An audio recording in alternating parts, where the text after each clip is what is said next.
உறவுகள் அனைவருக்கும் வணக்கம்.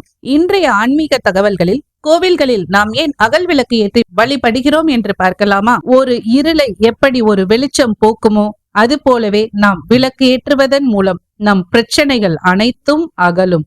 முதலில் அந்த அகல் விளக்கு எதை குறிக்கிறது என்று உங்களுக்கு தெரியுமா? அகல் விளக்கு என்பது மண்ணாயிருந்து சுடப்பட்டு தன்னை நிலைப்படுத்தி எந்த நிலையிலும் தன்னை சார்ந்தவரை விடாமல் உறுதியாய் இருந்து தூணாய் தாக்கும் வீட்டின் தலைவனை குறிக்கும்.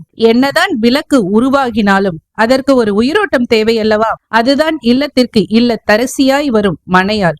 எண்ணெய் என்பது மனையாளை குறிக்கும். இவர்கள் சேர்ந்து பிரகாசமான வாழ்க்கையை காண்பிக்க வரும் ஜீவனாகிய குழந்தை பேறுகளை குறிப்பதே நாம் அதில் இடும் திரி. இவர்கள் மூவரையும் ஒரு சேர கொண்டு செல்லும் ஒரு நெருப்பு துகளே இறைவன். நெருப்பாகிய இறைவன் இல்லை என்றால் இம்மூவரும் பிரகாசிப்பதில்லை. நம்மை அனைவருக்கும் தெரிவிக்க ஜுவாலையாய் வருபவரே இறைவன். இதன் அடையாளமே நாம் கோவில்களில் அகல் விளக்கு ஏற்றி தீபமிடுகிறோம். இந்த ஒரு விளக்கில் நம் மொத்த குடும்பமும் அடங்கும்.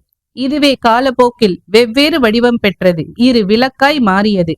அந்த இரு விளக்கு என்பது ஒன்று ஆண் ஒன்று பெண் என எடுத்துக்கொண்டார்கள். பின்னர் 4 திசைகளையும் மதிக்கும் வகையில் திசைக்கு ஒன்றாய் விளக்கேற்றினார்கள்.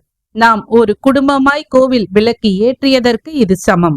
இதை குறிப்பதற்காகவே நாம் கோவில்களில் அகல் விளக்கேற்றி வழிபடுகிறோம். குலதெய்வ கோவிலில் இருந்து மண்ணெடுத்து வந்து விளக்கு செய்தார்கள் என்று நீங்கள் கேள்விப்பட்டுள்ளீர்களா? உங்களுக்கு தெரியும் என்றால் அதை கமெண்ட் பண்ணுங்க. இது பற்றிய தகவல்களை நாம் இனிவரும் நாட்களில் பார்க்கலாம். உங்களுக்கு இந்த வீடியோ பிடிச்சிருந்ததுன்னா லைக் பண்ணுங்க, ஷேர் பண்ணுங்க. இது போன்ற ஆன்மீக தகவல்களை நீங்க தெரிஞ்சுக்கொள்ள நம்மோட சேனலை சப்ஸ்கிரைப் பண்ணுங்க.